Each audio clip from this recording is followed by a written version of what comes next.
sikia kwa rehema, ili mabaya haya tunawayo kwa hila na welevu wa Shetani au wanadamu yako mezi, na kwa ukarimu wa wema wako yaondolewe, ili sisi watumishi wako tusidharauliwe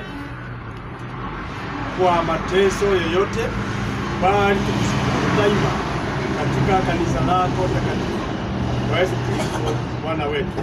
Amina. Mwenyezi Mungu uliyetupa neema wakati huu, tushirikiane kukuletea maombi yetu kwa moyo mmoja. Umeahidi ya kwamba ukija mbele zako wewe usikia maombi yetu.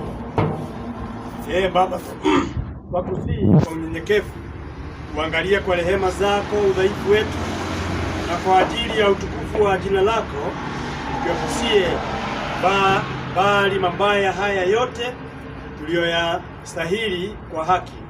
Utujalie katika taabu zetu sote tuamini na kutumainia kabisa rehema zako, ili tukutumikie siku zote katika utakatifu na mwenendo safi, kwa heshima na utukufu wako, kwa Yesu Kristo Bwana wetu. Bwana asifiwe.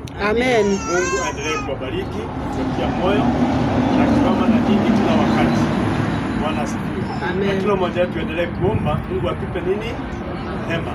Sawa? Hiyo ndio kulete. Ukiamka asubuhi unaomba. Jioni ukilala unakumbuka. Unahitaji nini? Hema. Hata kama ni kidogo, utaingia pale sote. Mungu awabariki sana. Amen.